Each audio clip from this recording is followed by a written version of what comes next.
Langston Francis, thank you for joining me once again. What's good, man? Thank you for having me, bro. Absolutely, it's great to speak with you. You've been making crazy moves out here. The last time we talked was, I think, about 2 years ago. You had just turned 17 at that point. Yeah, man. I mean, it's been it's cool to reconnect. It's been a long time coming. This new release, and I'm so amped. And yeah, Definitely, man. And of course, we're going to talk all about the new release, which is "Waste My Time," the single. So, talk to me about what's changed since the last time we connected. The last time we connected was your first time in Western Canada, here in Alberta, and sort of touring that area. So, what's been new in your world as of late? yeah, man. So much. I mean, around that time, it was really like a lot of firsts for me. Like, doing like the different going to the radio stations and stuff like that, and it was super exciting to have some stuff buzzing around and new music out. But now I feel like spent pretty much since the last time we talked, like just so much time kind of honing in on my sound and kind of where I want to go as an artist, and just thinking a little more bigger picture, I guess. Yeah. Yeah, no, that makes sense. What are some of the biggest things you've learned as an artist as you've toured a lot and I've been seeing you hitting the festival circuit and stuff like that? I think it's definitely changed the way that I write music and the way that I arrange things. Like once you start playing more shows, um, it keeps like you keep that in the back of your mind when you're recording things and writing things. How it does translate live. Um, Mm. and I think it's changed my perspective as a songwriter and just like the way that I approach things, I guess, especially like in the studio. Um, it's really great though because it's always so fun when, especially you get a mix back or something and you start to think like this could be arranged live and how sick it can be. It's super exciting. That's really cool. Yeah. And in terms of the new single, Waste My Time, there's so much production element that's really a step up from the other stuff that you've done. And you've always kept it consistent with good production. But in terms of going in the studio and really being experimental like that, is that a lot harder when it comes to making music? I think for an artist like myself, I've always kind of dabbled in, I'm pretty much always singing, and people would pretty much always classify it as pop, but definitely I've dabbled in kind of different sounds, which has been like a blessing and a curse just because sometimes it's tough to decide, especially when you're doing a 6 song EP, like you Hmm. want an element of like you want it to be diverse and have a variety and show your strengths and being able to have different flows and different parts of your range, but also at the same time you want it to be cohesive. So especially like on a 6 song project, you might have made 100 plus demos, right? So just narrowing it Hmm. down can be challenging sometimes to decide, but it's also a good problem to have, feeling like Hmm. you have too many different sounds or whatever. There's different ways to look at it, so I just try and be happy that I have all this music that I have to decide, what I can put out and stuff. So It's true, a good problem to have. But so how do you narrow it down from like 100 songs? Is like how long does that process usually take? I mean, it can take years or it can take a couple of days depending on, I see like, I remember watching a Juice World interview, rest in peace, Juice World. Yeah. He said, I think he made that Good Riddance album in 3 days. So, Three days? like, I didn't know that. yeah, like just straight nonstop. Whereas, some artists prefer to, like, I love working on songs and then letting it rest and listening to the mix over and over again for maybe a month or something and then going back to it kind of with fresh ears. But there's definitely, there's some songs where, like for example with Waste My Time, it pretty much came together like the bulk of the song in a couple of hours, and then we kept on tweaking things for weeks, but for the most part that song came together in a couple hours. So it definitely varies, and sometimes it can be like there's other songs on the project where there was different things that we were nitpicking that we've actually been going back and forth on for probably months. So it totally varies. There's really no one formula, I guess. Yeah. Yeah, I guess it's going to be a different sort of like a mixed bag anytime you jump in the studio. Is Yeah. that fair? Yeah, and sometimes it just clicks and works, and sometimes it clicks 80% of the way, and then that last 20% takes you 2 weeks to figure out. Like and Hmm. it's weird how it goes like that. But I'm a pretty picky person when it comes to that stuff. So sometimes, I mean, I prefer to always go the extra mile, I think. Hmm. And Are I you a guess perfectionist? Yeah, definitely. And sometimes it can actually kind of do a disservice to me because I'm so precious with things that, sometimes you just got to just decide this is finished and I'm going to put it out and I'm going to move on. Yeah. Because otherwise you can just, you got 27 versions of a song and it's like, okay, let's just get this out. Let's get this wrapped and move on. Because you could be so precious about things, but then you're the only person hearing it. So it's important to Right. sometimes just, and I'm so happy that I have people around me that kind of keep me in check, I guess, and just say like, okay, let's keep the ball rolling here. Let's get some music out because otherwise I could be working on a project forever. Exactly. No, it's true. I think I heard Lil Wayne say recently that all of his songs are unfinished because he could have kept doing more things to it forever. And at a certain point, you just have to put it out or else you'll never stop. Yeah, yeah, and then also it's like you just become obsessive over these little things, and the reality is probably those little things aren't going to make a difference to majority of the listeners. Right. So, I mean, that being said, it's like a wonderful thing to obsess over things and get into the art, and just get your head into it. But at the same time, like if it means that you're not putting music out consistently, then I don't think it's necessarily the best thing for any young new artist career. You gotta keep consistently dropping stuff. Yeah, that makes sense. So when it comes to recording, where do you typically record now? So for this project, a lot of it I recorded in LA, and it was like my first EP. I basically did with a pretty small group of people, all recorded mostly at one studio in Toronto. But Okay. with this one, it was a whole bunch of different writers and producers that I was working with all over LA. A lot of home studios. Um, yeah, it was really all around. So you really got to spread out. So what type of connections do you have out in LA? Is that Sony connections or is that connects that you've made along the way? I mean, it's a mixed bag. I definitely I've met a lot of people through the label setting things up, which is great, and I'm blessed to have that. But it's also cool sometimes when it's just totally natural and organic. Hmm. I was doing some work in none of the stuff that I did in New York actually made the record, but it's cool sometimes even like you might get set up for a session or something, and you might not like the song that you make that day or whatever, but a great relationship or friendship can come out of it, and that can lead to you being linked and connected to other people. um, so that's the cool thing with writing with people is you're sitting down with someone and 30 minutes later you feel like you've really developed some sort of relationship with them, and otherwise you would never speak to them or know them. And I'm Right. able to develop these friendships and really close relationships with people of all ages that otherwise I would never probably cross paths with them. So it's really neat. Yeah, definitely. So in because we talked a little bit about moving to the US and sort of taking your career there. Obviously something you haven't fully done yet. But with a couple of years under your belt, what are your thoughts on that right now? Do you feel like you will eventually make a move to the States or do you think you'll stay in Canada? In terms of like relocating myself, like personally where I live, I guess, yeah, relocating in terms of your career. I mean, I think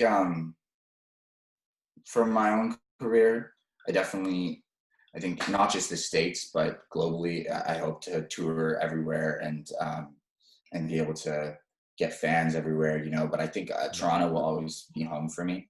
Hmm. Um, and I guess I'd look at it more as expanding uh, like my reach rather than having to physically be there, especially obviously with the whole COVID situation. That's kind of put a wrench in all the festivals and everything, right? So Yeah. um, we're definitely trying to expand into the States, yeah, but I'd say right now it's a big focus of online and just the socials and trying to connect with people on there because that's something that I wouldn't say I've struggled with, but I think uh, showing my personality online will help me get to those rooms and play those shows in the States, so people Yeah. can really connect with me. Yeah, well, I completely agree, and I mean, definitely don't think that you need to live there. I don't really think you need to live in any one place because you look at the exposure, and you can name a million artists, but even yourself that you're getting in the position you're at, it's definitely working. Um, Speaking of exposure, what types of stuff has been going down in Toronto? I know you had a huge amount of exposure with the Peaches single. You had billboards all over the Eaton Center. Congratulations. Thank you, brother. Thank you. What types of opportunities are coming up for Toronto artists in terms of that? Yeah, in terms of The tough thing is there is sort of this sense that it's interesting when you talk about kind of relocating. There's this kind of feeling in Canada that a lot of Canadian artists will talk about where uh, as soon as you start getting that exposure and those big looks in the States, suddenly the opportunities in Canada flood in. And I think um, as an industry, like it's something that is talked about all the time, how we need to put a focus on giving young Canadian talent exposure and looks, whether it be like media companies or like radio um, in Canada, so that like we can get these Canadian artists who are really talented and bubbling here, who have such like we have a tight knit community here, but at the same time we need to like focus more on putting on ourselves rather than putting on people from the States or anywhere else. Because I think it is tough for young Canadian artists, especially if you're not from Toronto, to get those looks and to get everything that you just kind of went over. But it's moving in the right direction, and there's a lot of really really talented young Canadian artists right now that I think we're going to be hearing a lot more from in the next few years. So. Yeah, I would agree with that, and I definitely hope so. Talking about the festival circuit, I saw you doing a bunch of shows right before things sort of started getting shut down. Were there any standout moments where maybe you got to meet one of your idols, or maybe meet somebody really important backstage?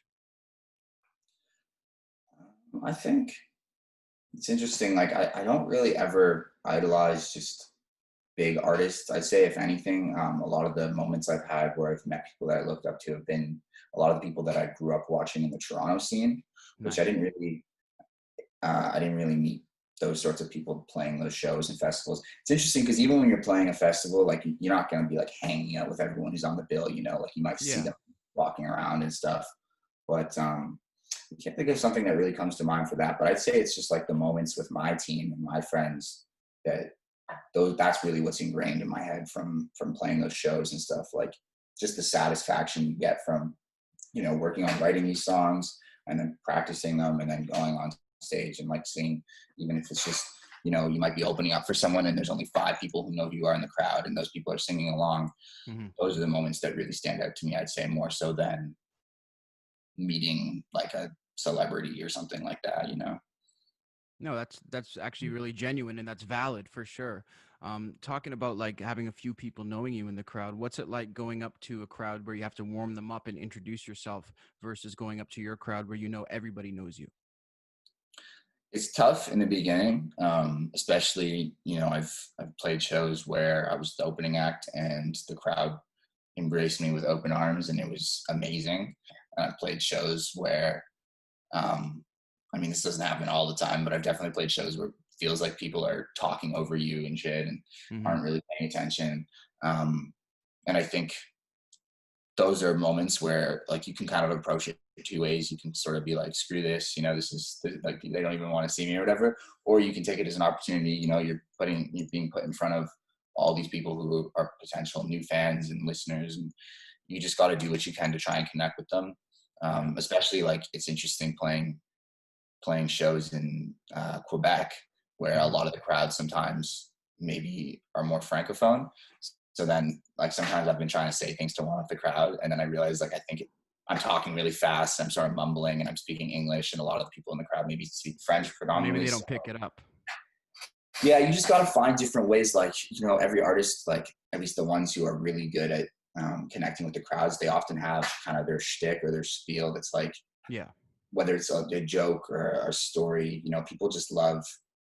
They want to see like in between the songs that 30 seconds where you tell a little story or some anecdotal thing that matters so much, Hmm. and it can totally make the difference from a crowd talking over you to suddenly you have like 90% of the room's eyes and ears, and you walk out of there with 500 new fans. Yeah.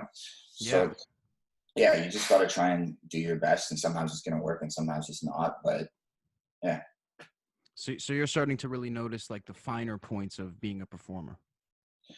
Yeah, I feel like especially in the last couple months, I feel like when I'm on stage, especially, I grew up playing guitar Hmm. all the time when I was performing, and kind of transitioning from having the guitar in my hand to then having, trying to move around the stage with like a cordless mic it's a Yeah. big transition, and it's tough to be up there and feeling comfortable. But I think I feel like I've made that leap to the point where when I'm up there, I'm just enjoying myself, and I'm not really thinking about the show as a task that I need to complete, but I'm able to really enjoy every moment of it, and that I think it translates.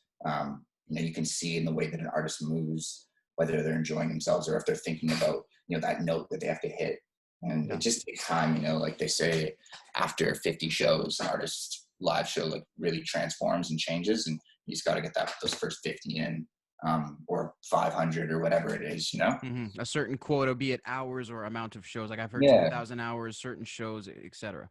Yeah, and some people are just kind of natural born performers. Some people are natural born songwriters, and I think every artist has different elements of their talent repertoire that they feel like they could up. And I've always been super comfortable writing and recording, but definitely the live show is something that making that transition was took some time to feel Hmm. comfy, but it's been really great because I feel like I've sort of made at least a portion of that transition, and it's really fun. Yeah, It's man. just nice. Yeah. Well, that's badass, and that's really good because, like you say, when you really start to break it down and notice what each professional does on stage, there's little things that you can take and draw from that, be it on a broadcast or on a fucking stage, wherever it may be. So Yeah. it's important to be watching like that. Yeah. And that's like, even when I go to shows now, I definitely approach it a lot different than when I was younger and not performing. And I try and like I'll write it down, or just little things that Mhm. people do. It It's changes the way you watch it. Yeah, and I Mm. sort of watch it from.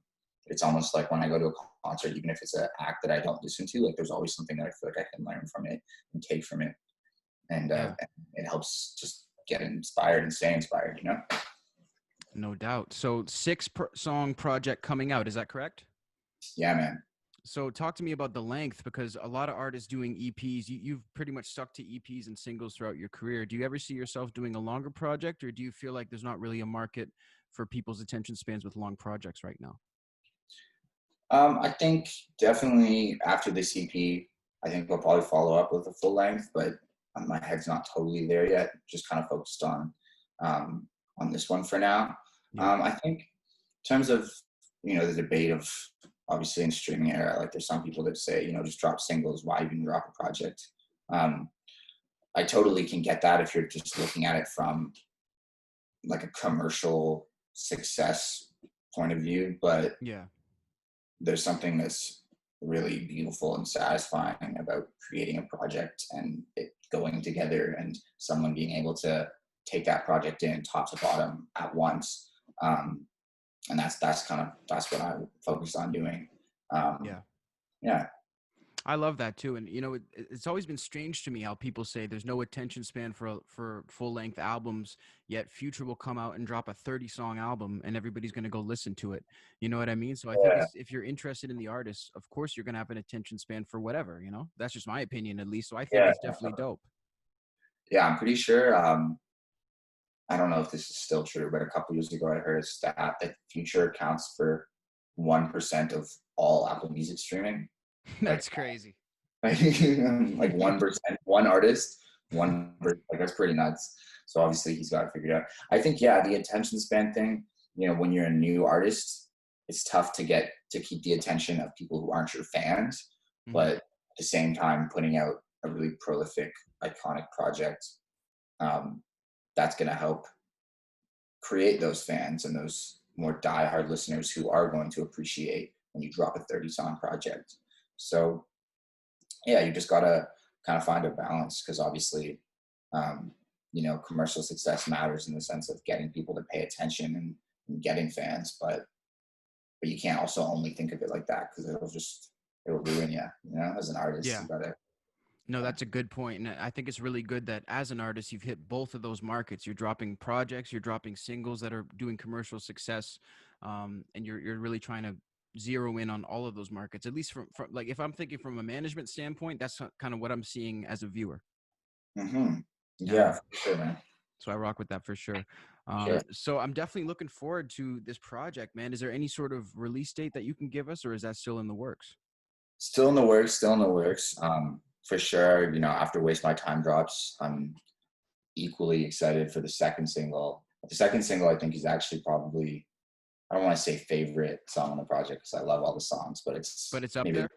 the most special one to me. And I think 10 years from now, I'll look at it and I'll still really like that song. So I'm really amped for Waste My Time. And I don't have a release date for the second single yet, but hopefully follows shortly after. And we'll see. Yeah. I I'm love trying that. to get the music out ASAP, but obviously there's different powers at play. Yeah, it's all about the right timing, right? Yeah, exactly. One more thing I wanted to know, when you're looking at your future in music, and I always appreciate the fact that you're grounded, you're not worried about like rubbing shoulders with a celebrity, you're not worried about stuff like that. But in terms of music and work, who's somebody that you really want to work with in the future and really collaborate with musically? I'd love to work with Benny Blanco. Okay. I'd love to work with Frank Dukes. I'd love to work with, yeah, I'd say more so, like, do you mean like production wise or artists or just everything? It could be either or. Yeah, I guess there's somebody you'd really like to collaborate with musically. Love to work with Tory Lanez. Nice. Um, Love to work with Dominic Fike.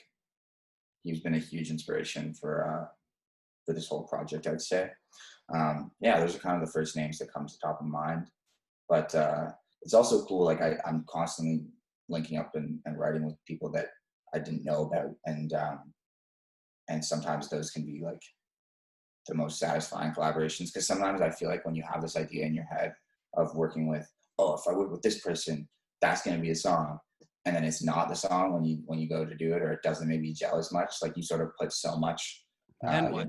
hitting it so much, and you have this expectation, and that's not usually the way that like great songs come out. Like with Waste My Time, little side story. So I had a session with this writer and the producer Martin Wave. He actually ended up producing Waste My Time and a bunch of other songs in the project. And so this was the first time we were meeting. And 40 minutes before the session, the writer bailed on us that we had planned. So Shit. then we're like, oh, should we try and reschedule or something? Or I'll just come in and we'll just like vibe out some other idea or something. And then so I just came in and we were just working on something. And then there was another guy at the studio who came through, just randomly happened to be free. And and then we wrote the song in like 30 minutes. And it's like I didn't even Damn. know that day that I was going to be working with those people, and it ended up being the lead single of the project. And you had a So yeah, different thing in your head, but it worked out probably better. yeah. It was also like I was anticipating this. Like I was a big fan of a lot of the songs that this other writer had worked on, and then I was kind of feeling a little like disheartened. Like this guy cancels on me 40 minutes before, like whatever it is, what it is. Yeah. Um, but then it ended up being a sick collaboration, and I wasn't even expecting that. So that's kind of like how I look at collaborations, and I think it's kind of cool to like idolize those people that you look up to, but sometimes I totally understand the like don't meet your heroes type thing. Mm, But definitely. That's a good I, point. Well, I'm still way too early. I feel like to comment on some of that stuff. So fair enough, man. Well, yeah, it's hard to dope. say. When you're in the infancy stage, sort of. But yeah, No, well, it's dope to know where you're at and to just sort of take everything as it comes, man. And that's the best thing. And we can see that it's not, you're learning everything, you're taking it in stride, and I think you're going about it the right way, man. I love watching everything you're doing. And Waste My Time, I encourage everybody to go check out the single. It's going to be dropping on May 29th everywhere on streaming. Langston, thank you so much, my man. thank you for having me, brother. Stay safe, stay positive. Cheers.